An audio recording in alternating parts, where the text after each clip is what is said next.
A Rede Mais segue a série de entrevistas com os candidatos ao governo da Paraíba e nesta quinta-feira recebe o governador João Azevedo, candidato à reeleição pelo PSB. Governador, obrigado por estar aqui, por atender ao convite da Hora H, Portal Mais PB. A partir de agora, você tem 30 minutos para falar e apresentar à Paraíba quais são suas propostas e por que a Paraíba deve lhe dar um voto de confiança nessas eleições. Ao meu lado, a jornalista Suni Lacerda. Boa noite, governador. Boa noite, Wallace, boa noite, Suni. Que prazer estar aqui participando do Hora H. Eu acredito sempre que ter espaços onde a gente possa livremente conversar a respeito das pautas que sejam importantes para a população é fundamental. E eu aqui agradeço verdadeiramente a possibilidade de estar aqui com vocês, conversando sobre a Paraíba. Governador, umas perguntas que são semelhantes a todos os candidatos que estão sentando nessa mesma cadeira que o senhor está sentado aí. Para quem ainda não conhece, quem é João Azevedo? Bom, João Azevedo é um servidor público que durante toda a sua vida dedicou realmente a sua atividade profissional ao serviço público, em alguns momentos à iniciativa privada, mas na grande maioria do tempo ao serviço público. Eu sempre digo que na área pública você tem recompensas daquilo que a gente chama de salário moral indescritíveis. A capacidade que tem o poder público da realização de determinadas intervenções e que mudam a vida das pessoas é uma coisa inigualável. Você não consegue isso na iniciativa privada. E por isso que o serviço público me atrai muito. E eu tenho uma relação com o serviço público de muitos anos. Assim que me formei, exerci a atividade de engenheiro do antigo IPEP, tinha programas habitacionais, e a partir daí comecei a desenvolver minhas atividades, todas na área de planejamento. Fui secretário da Prefeitura de Bahia, secretário de Planejamento. Fui secretário da Prefeitura de João Pessoa, de Serviços Urbanos, ainda na gestão Carneiro Arnaud. Fui secretário da Prefeitura de João Pessoa, de Desenvolvimento Urbano. Fui secretário de Habitação, depois secretário executivo de Habitação, adjunto. Fui secretário de Infraestrutura da Prefeitura de João Pessoa. Fui coordenador de um programa chamado Cidades de Porte Médio, que fazia toda a parte de planejamento, baseado em 3 gerências: emprego e renda, administração municipal e infraestrutura. Depois fui para o Estado, onde exerci a função de secretário de infraestrutura do Estado. Inicialmente era a Secretaria de Recursos Hídricos, Meio Ambiente, Ciência e Tecnologia. Depois incorporou a infraestrutura. E em 2018 saí exatamente em abril para me candidatar a governador, dentro de uma perspectiva, logicamente, que absolutamente nova para mim naquele momento. E que hoje eu faço uma leitura, e como um analista que está por dentro, que está dentro do processo, eu faço uma leitura de que eu fiz uma opção certa de ter, naquele momento, aceitado a condição de candidato. Hoje, por tudo aquilo que nós fizemos na Paraíba, pela missão que nós cumprimos, porque eu acho que fazer gestão pública é, acima de tudo, missão, é compromisso que você tem que ter, não só de implantação de políticas públicas inclusivas, de você fazer uma gestão correta, buscando fazer com que o recurso público renda cada vez mais e consiga levar benefícios para a população. Eu faço uma leitura extremamente positiva daquilo que nós conseguimos avançar, mesmo com a pandemia. Aproveitando esse gancho, governador, por que o senhor acredita? Por que o senhor acha que a população paraibana deve dar mais um voto de confiança ao senhor para que o senhor seja eleito governador novamente? Você se credencia a qualquer coisa a partir do trabalho que é apresentado. Evidentemente que se o nosso governo não tivesse realizado essa quantidade gigantesca mesmo, de obras e ações e implantação de políticas públicas aqui na Paraíba, eu não teria a mínima condição de estar rodando a Paraíba toda, apresentando esse projeto de reeleição, porque, evidentemente, eu não teria me credenciado. Mas o que me credencia é o trabalho realizado. Eu não tenho dúvida nenhuma. Eu rodo hoje, nós fazemos caravanas pelo final de semana, pela Paraíba toda, rodamos em cada dia 10, 12 cidades, e não tem uma única cidade. Única.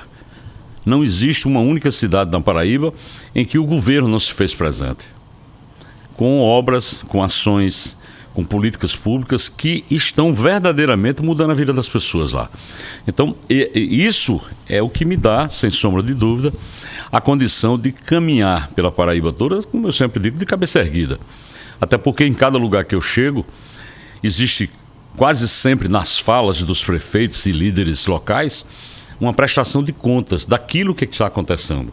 Que vai de uma creche, que vai da reforma da escola, que vai... As creches são 213 creches, são 150 reformas de escola e mais 100 manutenção, são 17 escolas novas, são 93 ginásios que nós estamos fazendo nas escolas técnicas, nas escolas estaduais. Fora isso, nunca houve na história da Paraíba um governo que tivesse uma visão verdadeiramente municipalista. E eu acredito que você só fortalece o Estado se você fortalecer os municípios. Para tanto, nós fizemos convênios só na educação acima de 350 milhões. Quando você soma todas as intervenções de municípios e colocar o asfalto, as travessias urbanas que nós estamos fazendo, chega a quase R$500 bilhão de intervenção dos municípios. Isso verdadeiramente está mudando a cara da Paraíba. Hoje, quando a gente anda em cada cidade, por aí, você percebe como as cidades estão mais bonitas, como a autoestima do povo melhorou em função de intervenções como essa, que eu estou me referindo apenas em termos de infraestrutura. Mas todos nós sabemos que em 2000 nós tivemos uma pandemia e tivemos que ter um foco muito grande nessa questão do enfrentamento. Então, mesmo com essa pandemia, a Paraíba avançou muito. E isso, logicamente, eu acredito que é o que credencia, não ao governador exclusivamente, a todo esse time, que esse é um projeto coletivo, não é um projeto individual.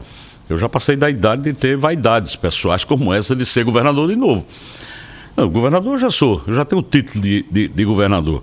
Então não é o título que me interessa. O que me interessa é a certeza absoluta de que a gente pode continuar fazendo mais pela Paraíba. Isso me dá essa certeza. Nós vamos entrar em alguns temas que o senhor citou aí, como educação, saúde, mobilidade, segurança pública, durante a entrevista, mas Sônia também tem um questionamento ao senhor, governador. O senhor falou aí sobre a pauta municipalista, né? Enfim, mas muitas das reivindicações é com relação às estradas, né? É fato, enfim, que a Paraíba está toda asfaltada, isso aí é óbvio. Há uma reclamação com relação à BR-230, mas nada tem a ver com o Estado, apesar da oposição sempre tá batendo, tentando confundir. Mas o senhor não acha que falta uma espécie de zeladoria, por exemplo, né? Porque se faz o asfalto, se coloca ali, beleza, mas se demora muito e os buracos estão aparecendo e não se vai, enfim, tapando, enfim, ou refazendo aquilo ali? Para um Estado que tem 90% dos municípios dentro da região do semiárido, nada mais desejado, nada mais querido do que água. Então, chuva, para a gente, é sempre celebrado com muita festa. Entretanto, as chuvas trazem esse tipo de problema. Você tem um programa permanente, nós temos um programa permanente de manutenção e conservação de estradas. Graças a Deus, esse ano nós tivemos um excelente inverno, que trouxe reservas de águas para muitas regiões, o que é muito bom. Entretanto, esse mesmo fato trouxe diversos problemas nas estradas. Mas nós temos um programa muito forte de manutenção e conservação em cada região da Paraíba, em que você tem as residências do DER que são responsáveis por cada região. E fazemos isso constantemente, é um programa que não para nunca. Que é o programa de manutenção, que é dentro da engenharia das estradas, é um chamado programa de conserva. Mas, na verdade, é um programa de conservação e manutenção das estradas. Nós temos investido, sim, mesmo com recursos próprios, considerando que havia um recurso da CID que foi tirado do governo federal, pelo governo federal, existia dentro do preço do combustível, foi tirado, e esses recursos não chegam mais para a manutenção, mas aí o Estado assumiu toda essa possibilidade. Mas nós temos um programa muito forte. Agora, é claro que quando você tem um inverno grande como nós tivemos, aparecem problemas aqui e acolá. Governador, o senhor fala sobre as chuvas que a Paraíba registrou nesse último ano, mas Antes dessa chuva veio uma estiagem muito forte. Talvez o senhor seja o governador da história recente da Paraíba que precisou vivenciar uma crise hídrica no Brejo, uma região que até então um pouco conhecida como a região do frio, uma região que não tinha seca, que não tinha estiagem. Em um novo governo do senhor, nós tivemos um ano de chuva, mas não tem como prever como é que vai ser o futuro. Quais são as ações que o senhor pretende desenvolver para evitar que a população do Brejo volte a vivenciar uma crise hídrica? Nós tivemos 10 anos seguidos de chuvas abaixo da média. E o último ano foi o pior dos 10 últimos anos. Então chegou a atingir exatamente a essa região e que normalmente você tem uma leitura, quando a gente fala de brejo, eu não sei vocês, mas quando você fala de brejo a gente só associa água. Só associa água. E tivemos uma crise, mas nós agimos muito rapidamente. Até porque uma cidade polo como Guarabira hoje tem segurança hídrica porque a água vem de Araçagi. Nós rapidamente reativamos o antigo sistema que atendia a Guarabira, um sistema que vinha de uma barragem chamada Tauá. Recuperamos a adutora, fizemos uma adutora para Pirpirituba e a partir daí essa água distribuída para 8 municípios. Então nós resolvemos o problema dessas cidades com essa ação rápida. Nas outras cidades, não atendidas por essas adutoras, nós fizemos todos os investimentos e acompanhamento necessários, que foram da instalação de caixas d'água em comunidades a carros-pipas que nós contratamos e colocamos à disposição. Isso, logicamente, até que o período de chuva começasse. Como começou o período de chuva, a gente voltou a distribuir água. Além disso, nós estamos trabalhando já o processo em licitação para que a gente possa começar essas obras o mais rápido possível, de uma adutora, que na engenharia a gente chama de redundância de abastecimento. É uma adutora que pega a água do São Francisco, porque chega lá em Boqueirão. A partir de Boqueirão chega em Esperança, chega em Remígio, chega em Arara, passa em Cacerengue, vai até Solânia e chega em Bananeiras.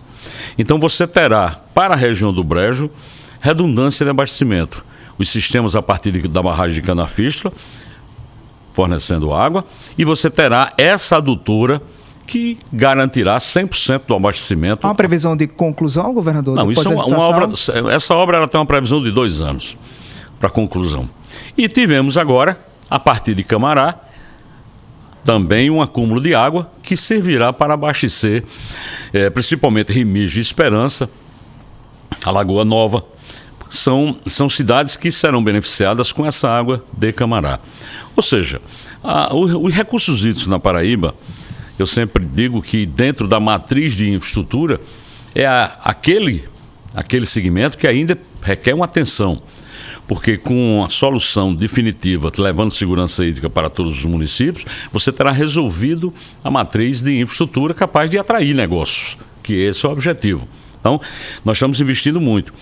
Existe hoje em execução a adutora do Curimataú, são 350 quilômetros, saindo lá de Boqueirão, chegando à Soledade. A partir de dezembro agora de Soledade já recebe água, essa água do São Francisco. Grande estação de tratamento sendo construída em Boqueirão. A partir dessa adutora, todo o Curimataú, as 18 cidades serão beneficiadas com essa adutora que nós estamos fazendo. Para quem quiser ver a obra, você vai lá para Cubati, entre Cubati e Sossego já nós estamos trabalhando na adutora. A adutora de Boqueirão até Soledade já está concluída, ou seja, a obra está em plena execução. E nós estamos em licitação nesse momento, a maior obra hídrica em termos de adutora que a Paraíba terá, que é a adutora do Cariri. Essas 2 obras, elas absorvem recursos de mais de 700 milhões de reais de recursos próprios do Estado. Isso não tem recursos federais aí.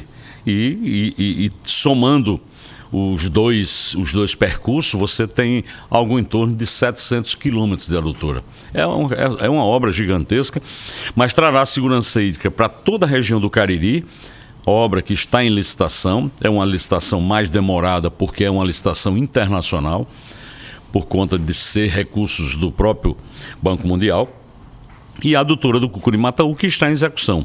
Essa é a grande área ainda na Paraíba que precisa ter esse foco. Quando nós terminarmos essas 2 adutoras, aí sim, nós vamos estar atingindo o tão sonhado, a tão sonhada condição de segurança hídrica em toda a Paraíba. Você acha que consegue concluir em um eventual segundo mandato do senhor? Não tenho dúvida, não tenho dúvida. A oposição fala que o senhor foi secretário de Recursos Hídricos, esteve 4 anos como governador e não realizou muitos feitos justamente na questão hídrica. Esse é um discurso que a oposição adota em relação ao senhor. O discurso da oposição é um discurso que carece muito de dados, porque alguém que chega no microfone de um sistema qualquer e diz que na Paraíba não tem obra, é porque não quer reconhecer a realidade ou, evidentemente, não tem compromisso com a verdade. Isso são duas coisas. Eu, enquanto governador, não posso fazer tipo de declaração dessa, onde, para mim, política tem que ser feita com verdade acima de tudo. Eu acho que até os próprios candidatos deixaram de falar um pouco sobre essa questão de obra, porque quando fazem caravana no interior, anda sobre o asfalto que nós estamos fazendo. Então ficaria chato até para que eles não coloquem. Eu fui secretário de Recursos Hídricos e nós fizemos muitas obras. Na época, fizemos sim várias redutoras que precisavam ser feitas, mas tudo não foi feito. Tudo não foi feito. E eu sou governador de um estado que eu não tenho problema nenhum de admitir que tem muita coisa para ser feito. Porque se tudo tivesse feito, primeiro, eu não seria mais candidato. Segundo, seria uma arrogância muito grande imaginar que todos os problemas da Paraíba estariam resolvidos dentro de um mandato de 4 anos, quando muitas vezes a gente tem problemas até seculares. Sonis, só para antes de interromper, só mais uma pergunta puxando esse tema. Com relação à água também. Mas há uma frase que o senhor diz muito nas suas entrevistas, pelo menos nos 2 últimos anos, que diz o seguinte: nesse governo ninguém coloca poeira para debaixo do tapete. Ou seja, o governo enfrenta os problemas. Essa é uma frase que o senhor costuma de repetir. E o senhor fala aí desses 4 anos que existem outras coisas que precisam ser feitas e por isso que o senhor está colocando o seu nome à reeleição. Quais são esses problemas que o senhor acha que são prioritários para esse primeiro novo ano de mandato, caso o senhor tenha êxito nas eleições? Nós temos que entender o momento que nós estamos vivendo. Por mais que o ser humano, de certa forma, queira esquecer os dias difíceis que a pandemia nos fez passar, nós queremos ansiosamente viver o pós-pandemia. Isso é um processo natural. E esse pós-pandemia vai exigir de todos nós uma reinvenção, uma reengenharia de pensamentos e atitudes. Primeiro, o ensino à distância, que fez com que a Paraíba ganhasse um prêmio nacional pela implantação de um projeto que foi extremamente eficiente num período recorde, o ensino volta a ser presencial, entretanto, uma parte dele será ainda utilizado o ensino à distância como complemento das disciplinas até que você pode utilizar. Isso é uma coisa que ficará dentro do nosso novo normal. Isso ficará. Quando eu digo que a gente tem que se reinventar, é porque nós temos que reconhecer o novo momento e os novos modelos que aí estão postos. Eu não tenho dúvida nenhuma que a Paraíba evoluiu na educação porque fez o enfrentamento durante a pandemia com aulas não presenciais, mas que deu resposta suficiente. E quando eu digo isso, é porque os números demonstram isso. Eu não gosto eu nem invento número, nem digo nada que não seja baseado em números. Nós tivemos, nos últimos anos, a maior quantidade de aprovação no SISU e no Enem no ensino médio. E qual era o sistema que nós estávamos adotando? O Paraíba Educa, que ganhou esse prêmio. Então, o programa na educação implantado deu resultado, porque os resultados foram medidos depois. Isso é uma coisa que precisa ser entendida.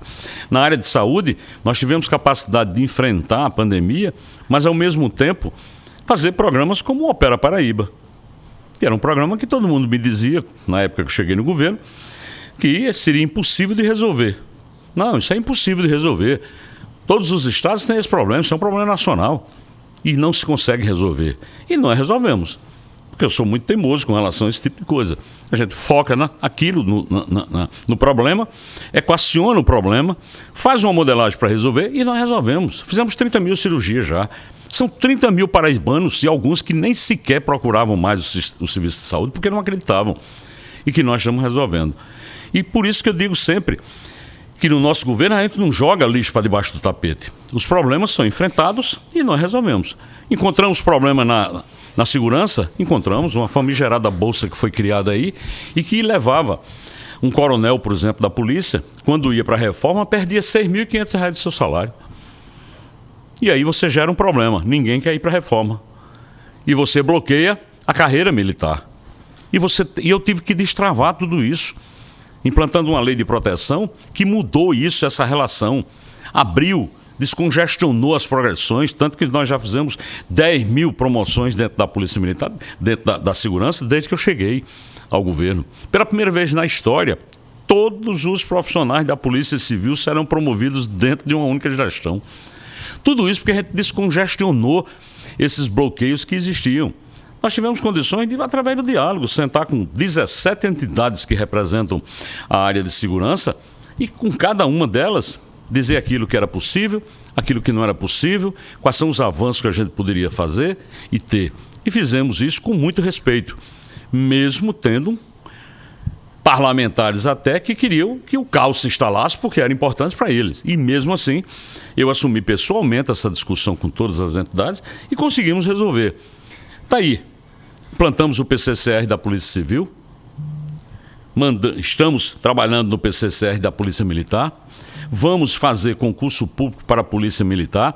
Muita gente fala do contingente da nossa segurança, que é 8 mil, são 12.300 homens e mulheres, porque a segurança pública ela é formada pela Polícia Militar, pela Polícia Civil, pelo Corpo de Bombeiros, e nós aqui integramos ainda mais a Polícia Penal, porque nós criamos a Polícia Penal.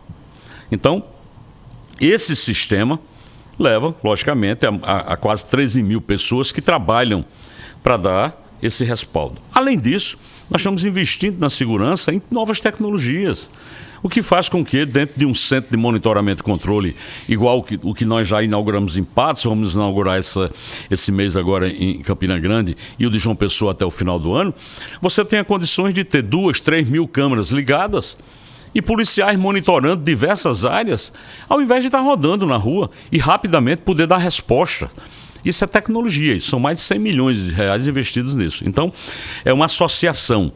E nós temos, sim, graças a Deus, em diversas áreas, tanto que essa semana nós celebramos muito. As notícias boas a gente celebra e celebra com muita alegria. Primeiro, o programa Patrulha Maria da Penha foi considerado um dos melhores programas do Brasil na proteção das mulheres. Só interrompendo, tem algum projeto para melhorar, né? Porque ainda há muita reclamação quando chega no atendimento, principalmente em delegacias do interior do estado, porque esse grande eixo, né, da BR-230 que a gente chama, né? Cajazeira, Souza, Patos, enfim, Campina Grande, já tem um bom atendimento, a gente sabe disso, mas no interiorzão ainda peca muito, eu acho. Os dados nossos, eles fazem planejamento em qualquer área. Requer que a gente faça muito levantamento, estudos. Poucas pessoas sabem que na Paraíba tem mais de 50 cidades que não tem um único assassinato há muitos meses, há quase um ano. Isso graças à população, não é a segurança. Mas a estrutura de segurança que nós temos montada fez com que agora o CLP, que é o Centro de Lideranças Públicas, nos informasse essa semana de que a segurança pública da Paraíba é a melhor segurança pública do Norte e Nordeste. E quando ela diz isso, é porque ela se baseia nos números. A transparência nossa da segurança, ela é absoluta. Qualquer cidadão pode entrar no site do Governo do Estado, acessar a Secretaria de Segurança e terá lá o relatório atualizado diariamente. Aonde teve um assalto, aonde teve um crime, aonde teve qualquer tipo de problema na segurança pública. A transparência para a gente é fundamental. Então, está lá. Isso fez com que o Estado, pela primeira vez na sua história, se tornasse o Estado mais competitivo do Nordeste, também dado pelo CLP. Para que você obtenha um título como esse, uma condição como essa, passando estados como Ceará, como Bahia, como Pernambuco, são estados que têm uma economia muito maior, nós tivemos que crescer muito. Nós crescemos, por exemplo, na infraestrutura, que nós somos o primeiro do Nordeste. Nós crescemos na inovação, onde nós somos o primeiro do Nordeste. Na segurança pública, onde nós somos o primeiro do Nordeste. Na solidez fiscal, onde nós somos rating A do Tesouro Nacional, rating AA+, e criando um ambiente de negócio para gerar mais emprego. Ou seja, fazer gestão pública é a gente tentar, da melhor maneira possível, ter um olhar sobre os diversos eixos que fazem o desenvolvimento de um Estado. Governador, me permita só para poder a gente já estar entrando na nossa reta final, para pegar esses eixos que o senhor falou aí, citou, Sony tem um questionamento, acredito, sobre o fornecimento de água, né, Sony? Não, a questão, a gente falou aí muito sobre segurança hídrica, né? Mas nós temos a CAGEPA, em que pese o senhor tenha dito que está afastada dessa tese de privatização, mas quem trabalha com rádio, a gente sabe, é uma das empresas mais reclamadas da população, porque o que se diz é o seguinte: a água não chega, mas a conta sim. Né? Principalmente, aí eu volto a dizer, né? A gente tem esse grande eixo, mas a gente tem na outra ponta, né, as pessoas que querem ter água em casa, óbvio, né? Ao mesmo tempo que se paga pelo serviço. Então, o senhor chegou inclusive a mandar um projeto para a Assembleia Legislativa, né, para otimizar ali, tentar reduzir ali a CAGEPA, otimizar os serviços e tudo mais, mas a gente vê ainda que ainda é muita reclamação, né? Não só a CAGEPA, mas também o DETRAN, né? O DETRAN é outro que, enfim... Órgãos que têm ligação direta com o cidadão, com né? o cidadão, exatamente. Qualquer serviço que é prestado pelo Estado, evidentemente que a busca da melhoria, do aperfeiçoamento, ela é constante dentro dos órgãos. A CAGEPA é um órgão que fornece água e tem o controle do sistema de aproximadamente 200 municípios dos 223. 200 municípios dos 223. A CAGEPA tem uma programação de investimentos hoje em ampliação de redes de cidades que estão há 30 anos que foram implantadas e que a cidade cresceu e que muitas vezes as redes não cresceram junto. O Brasil como um todo tem uma defasagem muito grande na área de saneamento, nós sabemos disso. Por isso que eu tenho dito sistematicamente, que durante o nosso governo a CAGEPA jamais será privatizada. Aí as pessoas citam PPP. PPP não é privatização, não. PPP é a parceria público-privada que se faz necessário até para que no horizonte previsto no marco agora no novo marco do saneamento, você possa atingir a universalização. Em termos de água, a universalização da Paraíba é quase que total, até porque nós precisamos, e eu digo quando eu trato de segurança hídrica, o que é segurança hídrica? É você ter água na quantidade e com a qualidade necessária para atender as pessoas. Isso é segurança hídrica. A necessidade constante e permanente de ações para chegar a água na população, ela vai continuar. Até porque, além da população urbana, você tem a população rural, que requer um outro tipo de investimento, que vai de cisterna a poço, a sistemas independentes, a pequenos sistemas de abastecimento d'água, a sistemas completos de abastecimento d'água, que isso tudo é mantido com programas separados, como o Cooperar, por exemplo, que investe maciçamente nessa segurança hídrica. Então, continuar investindo, é óbvio que nós vamos precisar manter. Agora, a Paraíba tem uma possibilidade real de ter segurança hídrica em todos os municípios nos próximos 2 anos. E é isso que nós vamos buscar, sim, com certeza. Governador, nessa reta final, nesse último ano de mandato, um tema ficou muito presente nas discussões, que foi em relação à redução do ICMS por parte do governo federal. Um projeto foi discutido na Câmara Federal e no Senado. Os governadores foram contrários a essa medida. Na verdade, a forma como essa medida foi tratada lá no Congresso Nacional. O fato é que nós estamos há pelo menos 2 meses com a redução e a gasolina tem se reduzido. A gasolina hoje é encontrada a menos de R$5 nos postos de combustíveis. Houve alguma mudança para o Estado? Para a receita do Estado com essas quedas? O senhor dizia que o senhor e os outros governadores, quando falo do senhor, falo de todos os governadores, que essa era uma medida que talvez não trouxesse efeito na prática para o cidadão. Hoje o cidadão encontra a gasolina um pouco mais barato do que era anteriormente. Qual a avaliação que o senhor faz dessa medida do ICMS? Primeiro é importante dizer que eu sou plenamente favorável a baixar imposto num país que tem uma carga tributária enorme. Isso é óbvio, como cidadão e como gestor. A grande questão é o modelo da gestão tributária que tem no Brasil, em que os estados têm no ICMS a sua grande fonte de receita. E quando você faz uma mudança dentro de um ano fiscal em curso, em que de repente alguém chega e diz assim, aquela receita que você teria esse ano, você não tem mais. Mas acontece que as despesas estão comprometidas. E como é que fica?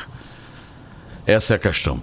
O que nós fomos discutir e recorremos não foi nada com relação a percentual.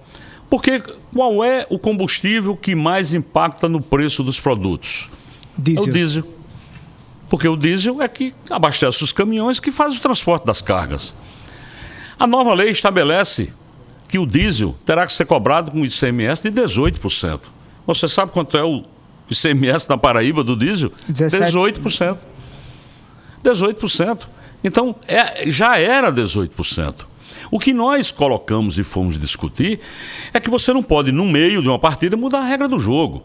E nós estamos num ano em que as despesas estão fixadas e precisava ser discutida a forma. O próprio Supremo Tribunal Federal já tinha decidido que o ICMS da energia e das comunicações seria 18% a partir de 2024.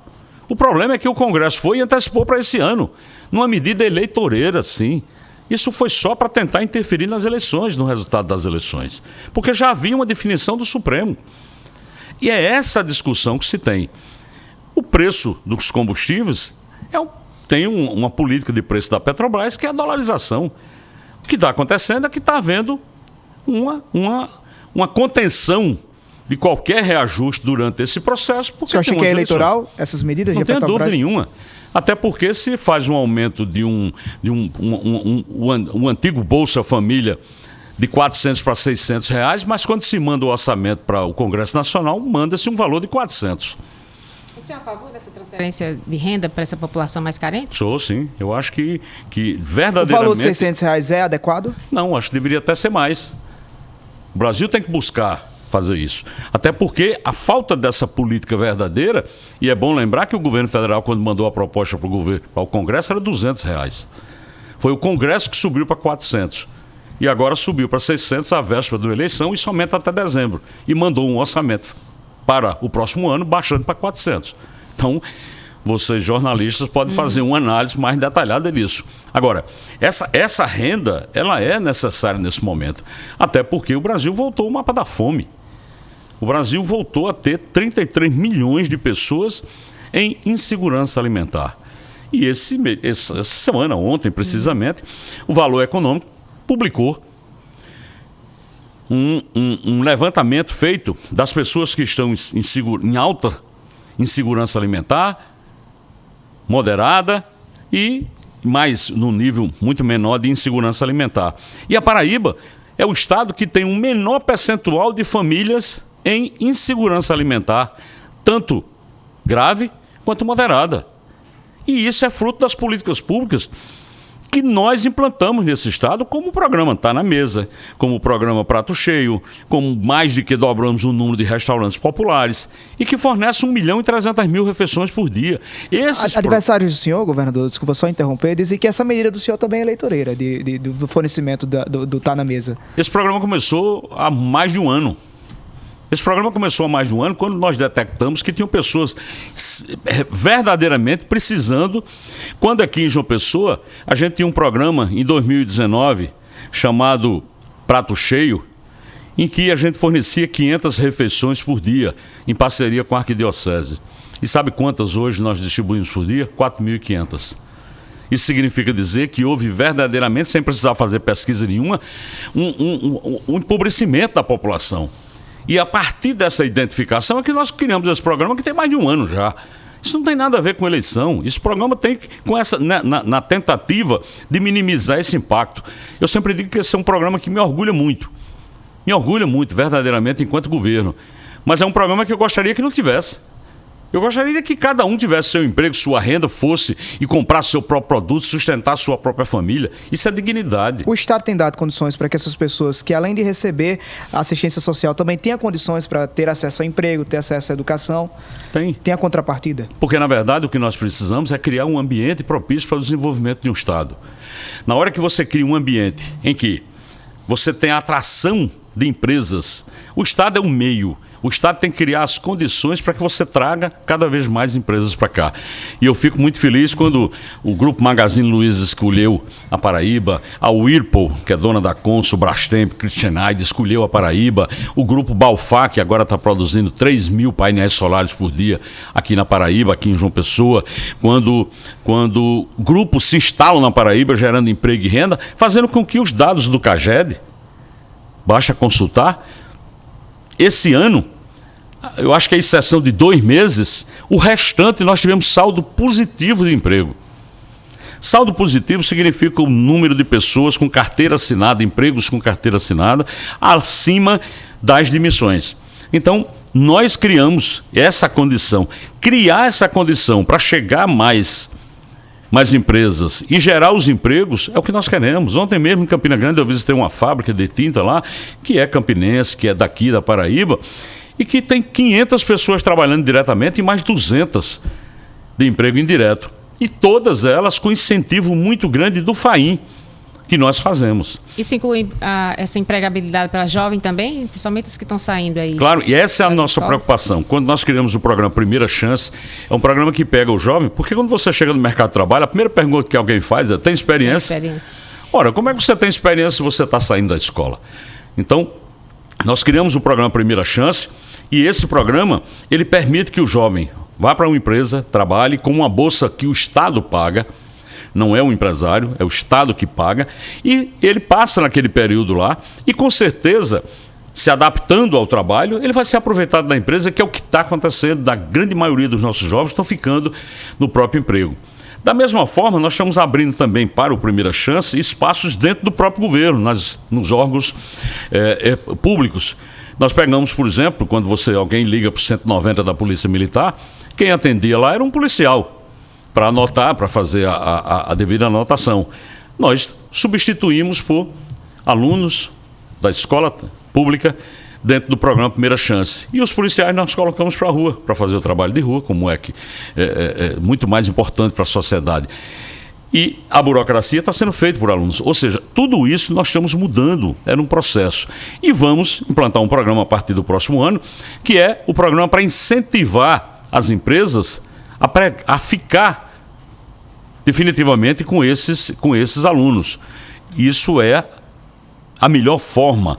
E outra coisa é a preparação. Nós temos um programa chamado Paraíba Tech, que forma, através de cursos técnicos rápidos, uma mão de obra de mais de 10 mil estudantes. Estamos fazendo agora, porque a área de TI é uma área extremamente demandada, e nós identificamos isso porque estamos implantando o Parque Horizonte, o Parque Tecnológico Horizonte de Inovação. Nós estamos fazendo o curso para 2 mil jovens na área de TI, porque há uma demanda gigantesca nessa área. São essas medidas que já estão sendo colocadas em prática, que faz a diferença entre quem é governador, quem está fazendo e quem está simplesmente na condição de livre atirador, fazendo promessas, muitas vezes até eu diria que inexequíveis, mas faz parte, né, de um processo de eleição. Quando nós concluímos o nosso tempo de 30 minutos sobre esse papo, para que o senhor possa apresentar as propostas que o senhor tem, a partir de agora você tem 1 minuto para agradecimento e considerações finais. Eu primeiro agradecer aqui a Rede Mais e dizer que esse projeto que nós estamos colocando, eu continuo dizendo, não é um projeto pessoal, é um projeto coletivo. E muito me orgulha essa Paraíba que nós temos hoje, que é diferente da Paraíba que eu encontrei em janeiro de 2019. Essa é uma Paraíba que teve nota 10 do IPEA pelo enfrentamento da pandemia. Essa é a Paraíba que teve nota 10 na gestão fiscal dado pelo Tesouro Nacional. Essa é a Paraíba que é primeiro no ranking de competitividade, que é o 12º estado do Brasil. Imagine só a nossa economia chegar a 12º do Brasil.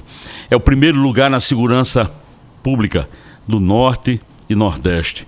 Nós somos o primeiro lugar em inovação, considerando todos os estados do Nordeste. Nós tivemos prêmios nacionais reconhecidamente como o melhor projeto da educação durante a pandemia. Nós tivemos prêmios nacional, como citei aqui, do programa Maria da Penha, que já está atingindo 100 municípios e que nós vamos ampliar para todo o estado. É o estado brasileiro que tem mais serviços disponíveis na internet para o cidadão. Nós somos o 3º estado do Brasil em transparência pública. É esse estado que nós construímos em 3 anos e 8, 9 meses de governo. Então eu não tenho dúvida nenhuma que esse estado que levou a alta e média complexidade na saúde para o interior, que agora lá no sertão, quem tiver um problema lá de infarto, tiver um AVC, não vai precisar mais correr 500 quilômetros para chegar em João Pessoa não, porque lá em Patos ele vai encontrar um equipamento de hemodinâmica. ou ele vai encontrar em Campina Grande, porque todo mundo dizia que era impossível fazer isso, porque custava caro e você tinha que ter profissionais pagando muito bem. E é isso que acontece na saúde da Paraíba. Então é por tudo isso que nós estamos aqui colocando o nosso nome, junto com Lucas Ribeiro, na vice-governadoria, para que a gente possa, a partir de 1º de janeiro de 2023, continuar fazendo esse estado crescer. E, logicamente, a nossa companheira de chapa, Poliana Dutra, que está na chapa, eu sempre digo, não só por ser mulher, que já seria muita coisa, mas, além disso, pela experiência que ela tem de ex-gestora de uma cidade como Pombal, de 2 mandatos de deputado, de ter uma verdadeira identidade com as dores e alegrias do povo, porque conhece a fundo essas demandas e as lutas sociais que ela defende. Então, essa é a chapa que nós estamos apresentando para a avaliação do povo da Paraíba, e eu não tenho dúvida nenhuma que, se Deus quiser, o povo vai nos honrar com esse voto para que a gente possa continuar fazendo essa Paraíba bem melhor a cada dia.